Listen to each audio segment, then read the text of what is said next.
বাবারে বাবা, কি বিশ্রী রান্না হয়েছে!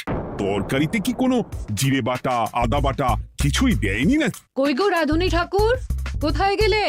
এদিকে এসো।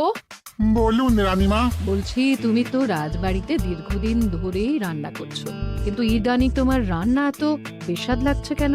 সে তো আমি বলতে পারবো না, আমি তো আগের মতনই রান্না করি। ছোট মুখে বড় কথা বলছি, আমি কিছু বলতে চাই রানীমা। এই, তুই আবার পাকামো করতে এসছিস কেন রে? তোকে কি রানীমা ডেকেছেন নাকি? আহ, কি বলতে চাইছে শুনেই দেখি না, বলো। রানীমা, এখন আর রাধুনী ঠাকুর আগের মতো যত্ন নিয়ে রান্না করেন না। রান্নাঘরে পড়ে পড়ে ঘুমোয় আর তাড়াহুড়ো করে কোনো রকমে রান্না করে দেন। একদম বাজে কথা বলবি না। বাজে কথা না রানীমা, শিলনোড়ায় বাটতে ওনার কষ্ট হবে বলে আজকাল রাধুনী ঠাকুর শুধু জিরে ফোড়ন দিয়ে রান্না করেন। এত বেতন দিয়ে তোমাকে রাখা হয় কি এই ফাঁকিবাজির জন্যে? কি মানে ভুল হয়ে গেছে। এর যদি এই ভুল করার ইচ্ছে হয় তাহলে তল্পি তল্পা গুটিয়ে বাড়ি গিয়ে ভুল করো, মনে থাকবে? মনে থাকবে মহারাজ। কি হচ্ছে বলো তো রানী? সকালে বাগানে পায়চারি করছিলাম, দেখি মালি একটা গাছেও জল দেয়নি। এই গরমে জল না পেলে যে গাছপালাগুলো মরে যাবে। সবাইকে এবার মনে হচ্ছে বলে বলে কাজ করাতে হবে।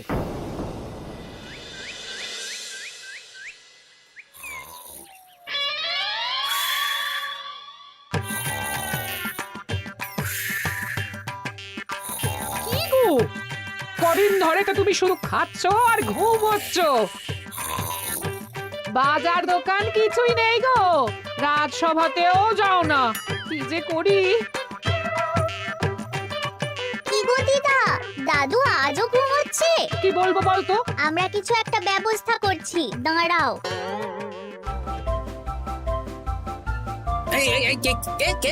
ওঠো দাদু, আর কত ঘুমে? কুড়েমির একটা সীমা থাকে। ওঠো বলছি, ওঠো, ওঠো না। আমি বুঝতে পারছি বাড়ির কাজ, বাজার দোকান এসব না করার জন্য তুমি পড়ে পড়ে ঘুমোচ্ছ। দাদু কাজে ফাঁকি দিচ্ছে দিদা। দে পুটি, আর সরসরি দে, দে।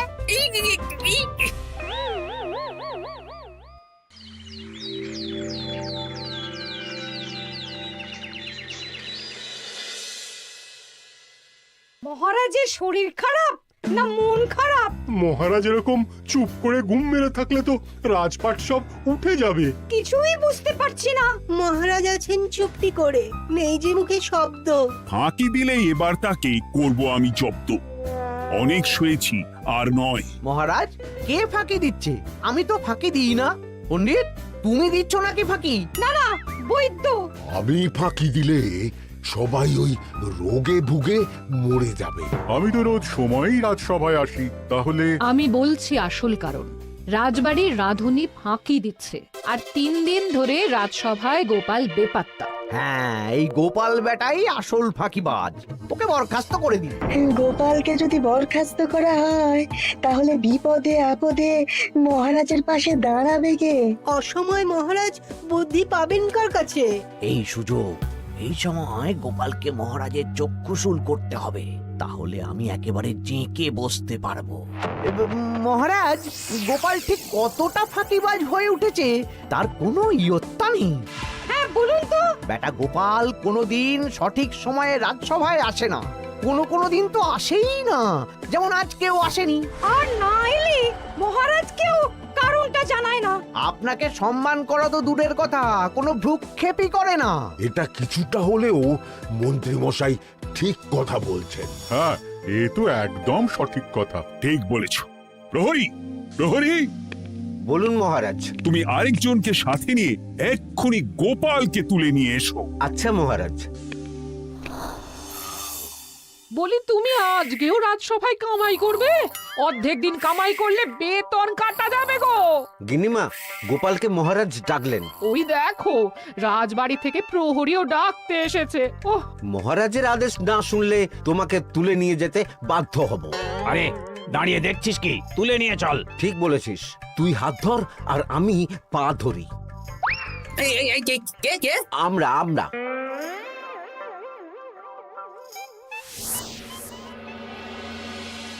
এসব কি গোপাল? তুমি বাড়িতে আছো, ঘুমোচ্ছ, অথচ রাজসভায় আসছো না। কি ব্যাপার? আগে মহারাজ, মস্তিষ্ককে বিশ্রাম দিয়ে বুদ্ধি বাড়াচ্ছিলাম। অনেক ব্যবহার হয়েছে তো, তাই একটু বিশ্রাম দরকার আর কি। আমার পুরো রাজসভাটাই ফাঁকিবাজ। আমি সবাইকেই বিদায় করব, আর গোপালকেও। এই সেরেছে, আমি ফাঁকিবাজ নই মহারাজ। আমি খোঁজ নিয়ে দেখেছি সবাই কম বেশি গায়ে হাওয়া লাগিয়ে ঘুরছে। মহারাজ, আমি তো নদীর পাড়ে বসে শীতল হাওয়া গায়ে লাগাই, তবেই তো ঢেউয়ের মতো আমার ছন্দ আসে। কেউ ফাঁকিবাজ না মহারাজ, আসল ফাঁকিবাজ গোপাল। মহারাজ, আমি যদি দরকারে আপনাকে বুদ্ধি দিয়ে, ফাঁকা সময়ে বিশ্রাম দিয়ে ফাঁকিবাজ হই, তাহলে মন্ত্রী মহা ফাঁকিবাজ। কারণ মন্ত্রীর কাজ রাজাকে বুদ্ধি দেওয়া, তা তিনি করেন না বলেই আমাকে দরকার পড়ে। আমি তো ভাঁড়, আমি শুধু হাসাবো, এটাই আমার কাজ। তাতে কি, সেনাপতিও তো সেনাপ্রধান, ও কি যুদ্ধ করে? রাজ্যে শান্তি শৃঙ্খলা বজায় আছে, তাহলে যুদ্ধ করে হবেটা কি? হ্যাঁ, অকারণে পায়ে পা দিয়ে যুদ্ধ বাঁধাবো নাকি? হ্যাঁ, যত সব। যখন তখন বিপদ আসতে পারে, তাই যুদ্ধের জন্য সব সময় সামরিক শক্তিকে প্রস্তুত থাকা দরকার। হ্যাঁ, এটা গোপাল ঠিক বলেছে। সেনাপতিকে তো কোনোদিন সেসব নিয়ে মহড়াও করতে দেখি না। তাহলে দাঁড়ালো 3 জন ফাঁকিবাজ। মূল অভিযুক্ত গোপাল দিন রাত কামাই করে, মন্ত্রী মহারাজকে বুদ্ধি দেয় না, আর সেনাপতি যুদ্ধের প্রস্তুতি নেয় না। এই 3 জনকে আমি বিদায় করব। এই সেরেছে, এ তো দেখছি বিনা মেঘে বজ্রপাত। না, তবে তোমরা যে ফাঁকিবাজ নও সেটা প্রমাণ করার জন্য 12 ঘন্টা সময় দেব। আমাদের কি করতে হবে? তোমাদের 3 জনকে 3টে খালি বস্তা দেব। প্রত্যেকে ওই খালি বস্তা নিয়ে জঙ্গলে যাবে, আর এই 12 ঘন্টার মধ্যে জঙ্গল থেকে বস্তা ভরে আনবে। একটা বস্তা ভরার জন্য 12 ঘন্টা সময়? এ তো খুবই সহজ কাজ। সহজ কঠিন জানি না, যে ফাঁকি দিয়ে ফাঁকা বস্তা জমা দেবে বা কিছুটা ভর্তি কিছুটা খালি আনবে, সে সাজা পাবে। আচ্ছা মহারাজ, আমি বস্তায় কি নিয়ে আসবো সেটা কি আপনি দেখবেন? তা দেখব না, কিন্তু বস্তা ভরে আনতে হবে। আর যা বস্তায় ভরে আনবে তাই নিয়ে সবাই বাড়ি ফিরে যেতে পারবে। তার মানে বস্তাতে যা থাকবে সব বস্তার মালিকই পাবে। একদম তাই। বুঝে গেছি, ভিতরে কোনো গভীর পরিকল্পনা আছে।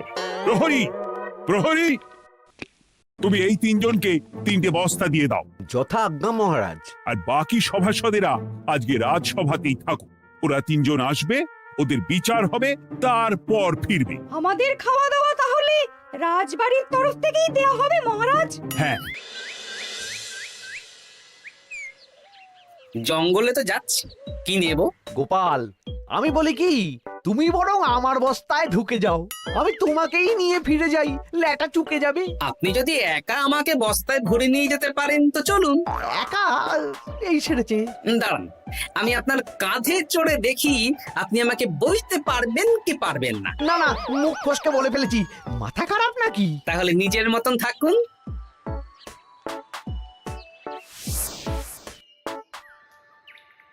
এমন কি বা আছে এই জঙ্গলে? আমার কাজে লাগার মতন তো কিছুই দেখতে পাচ্ছি না। ওই তো ওই দিকটা একটু ছায়া আছে বেশ, ওই গাছের নিচে গিয়ে বিশ্রাম নিই। সেনাপতি, অত চিন্তা ভাবনা করার কিছুই নেই। মহারাজ তো আর দেখবেন না আমরা বস্তায় কি ভরে নিয়ে যাব। 12 ঘন্টা অনেক সময়। এখন বিশ্রাম নাও। আপনার ইঁদুরের পেট, আপনি বিশ্রাম নিন। দেখি জঙ্গলে থেকে কিছু ফল পেড়ে আগে খাই, তারপর না হয় ওই বস্তাটা ওই ফলমূলের খোসা আর মাটিতে পড়ে থাকা পাতা দিয়ে ভরিয়ে মহারাজের কাছে নিয়ে যাব। হ্যাঁ, বস্তা যখন বাড়ি নিয়েই যেতে পারবো, তাহলে বনের সব থেকে ভালো ভালো ফলগুলো আগে ভরে নি।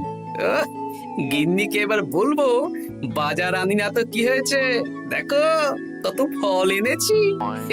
যাই, এর থেকে কিছু মহারাজকে ভেট দেব, মহারাজ বেশ খুশি হবেন।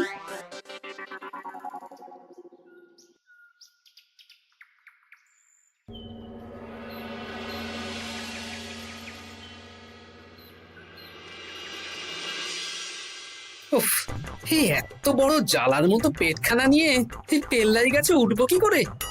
দূর দূর, আশেপাশে ঢিল পাথরও দেখতে পাচ্ছি না। এই বুড়ো বয়সে হাড়গোড় ভাঙলে সে এক খারাপ ব্যাপার হবে। আরে, দূরে ওদিক থেকে আওয়াজ পাওয়া যাচ্ছে। তার মানে এই বনে কেউ এসেছে। ভাই মদন, এই গাছটা ঝড়ে ভেঙে অনেক দিন পড়েছিল, এটা তো নেবই। তুই ওদিকে দেখ, কত মোটা একটা সেগুন গাছ রে। ওই গাছটা নিয়ে গেলে আমরা 1 বছর বসে খেতে পারবো। তাহলে আর দেরি কেন, হাত লাগা। আরে আরে আরে, করো কি এগুলো সব আমাদের মহারাজ কৃষ্ণচন্দ্রের পছন্দের গাছ। ভুলেও এই গাছ কেটে নিয়ে যাওয়ার ভাবনা চিন্তা করো না। আর ওই সেগুন গাছটা তো মহারাজের সবচেয়ে প্রিয়। আরে মহারাজ কি করে জানবে শুনি? এই বনে তো তিনি ভুল করেও আসেন না। এই যে আমি আসি, আমি মহারাজের দূত। তোমরা যদি ভুল করে ওই সেগুন গাছে হাত দাও তাহলে কিন্তু তোমাদের গর্দান যাবে। এই সেরেছে, কিন্তু আমরা তো কাঠুরিয়া, কাঠ ছাড়া পেট চালাবো কি করে? সে তোমাদের ব্যবস্থা তোমরা করো, অন্য অনেক কাজ আছে। এই সামনের গাছটা মরে পড়ে আছে, এটার কাঠ আমরা নিয়ে যেতে পারবো তো? তা পারবে, এতে অত চিন্তার ব্যাপার নেই। গোপাল আছে যখন, তখন এই রাজ্যের কেউ মুশকিলে থাকবেই না। শুধু তোমাদের একটা কাজ করতে হবে। কি কাজ? এই নাও বস্তা। আমার জন্য এই জঙ্গল থেকে টাটকা বিভিন্ন ফল পেড়ে এই বস্তা ভরে দাও। তাহলে মহারাজকে আর তোমাদের কথা বলবো না, বুঝলে? আর তোমাদের যাতে রাজবাড়িতে কোনো কাজ হয় সেই নিয়ে মহারাজের কাছে সুপারিশও করবো, কেমন? বেশ বেশ, এই তুমি তাহলে এখন এখানে বিশ্রাম করো, আমরা তোমার বস্তা ভরে ফল নিয়ে আসছি। ঠিক আছে, আমি তোমাদের কুঠার পাহারা দিচ্ছি। তোমরা ভালো তরতাজা ফল বস্তায় ভরে নিয়ে এসো।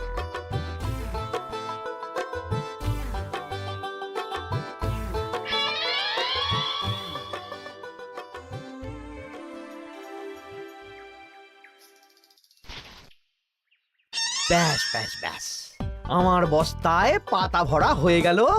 এবার যেতে হবে। আমারও বস্তা ভরা হয়ে গেছে মন্ত্রী মশাই।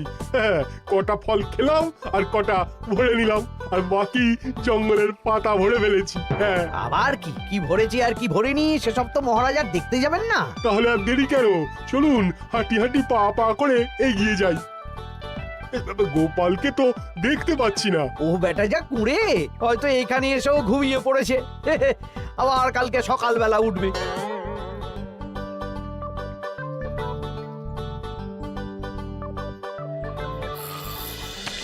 এই যে ভাইয়া, এই যে। হ্যাঁ, কে কে? আমরা। ও বলো, বস্তা ভরে এনেছো? হ্যাঁ, ভরে এনেছি।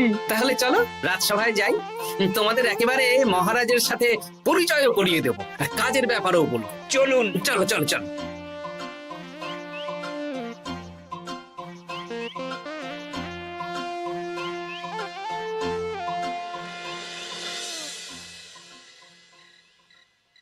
দেখা যাক মন্ত্রী সেনাপতি গোপাল কখন বস্তা ভরে আনে। এই তো চলে এসেছি, বিশ্রাম নিলাম, বস্তাও ভরে ফেললাম।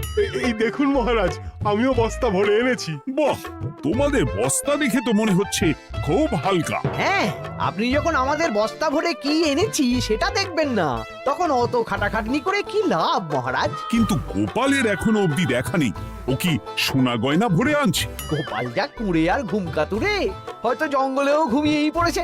মহারাজ, আপনি একটা কাজ করুন, আমাকে আর মন্ত্রী মশাইকে যুগ্মভাবে বিজয়ী ঘোষণা করে দিন, ব্যাস।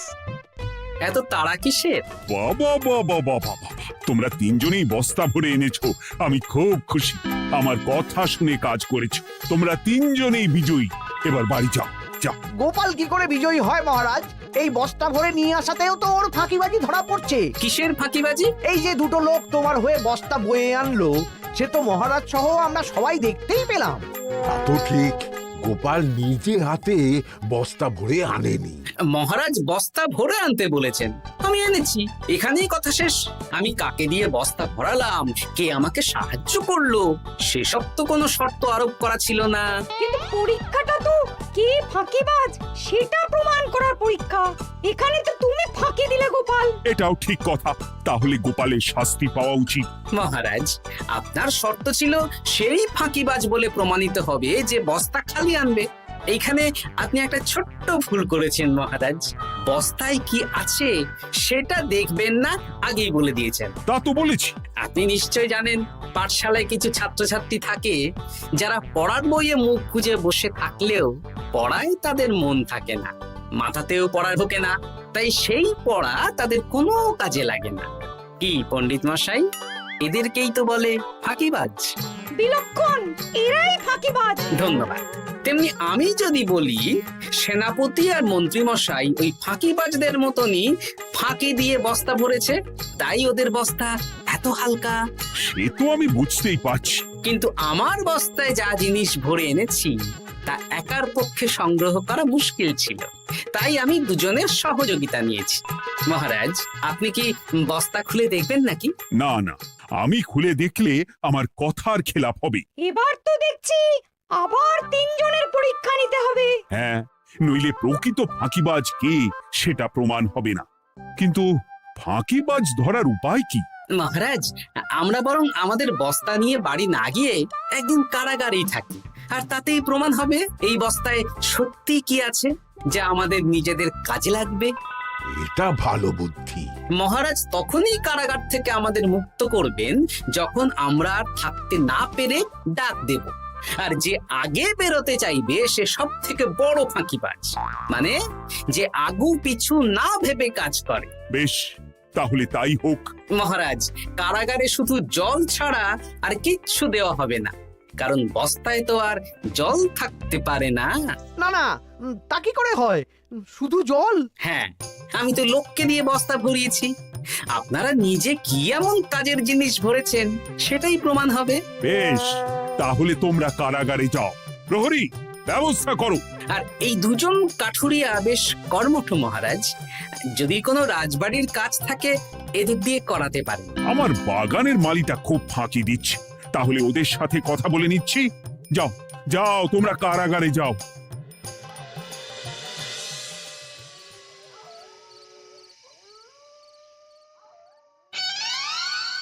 ওরে বাবা রে, কি খিদে খিদে পাচ্ছে রে। দেখি বস্তায় কি আছে দেখি।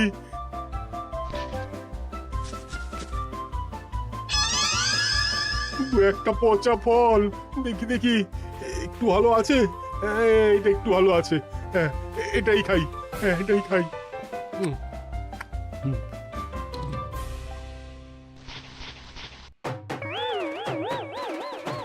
আমি তো শুধু পাতা ভরেছি, সেরেছি। আমাকে কি জল খেয়েই কাটাতে হবে? এবার আমি দেখি। টাটকা ফল আর জল, আমার কাছে যা ফল আছে এগুলো খেয়ে আরাম করে 5-6 দিন কেটে যাবে। ও গোপাল, আমাকেও কটা ফল দাও না গো।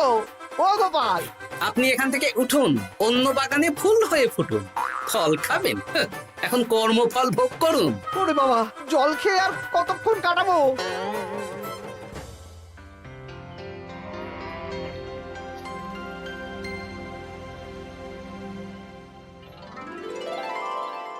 উফ, পেটটা চুই করছে, কি খিদে পেয়েছে না। আমি আমি বাড়ি যাব। আপনি বাড়ি যাবেন? তাহলে বেরিয়ে আসুন, বেরিয়ে আসুন। বেটা গোপাল কায়দা করে এমন শর্ত দিতে বলল, পুরো ফেঁসে গেলাম। আমারও তো খাওয়ার মতন তেমন কিছু নেই, আমিও এখানে থাকবো না। আমি এখানেই আছি, ফল খাবো, জল খাবো, আর প্রকৃতির ডাক এলে একটু বাইরে যাব।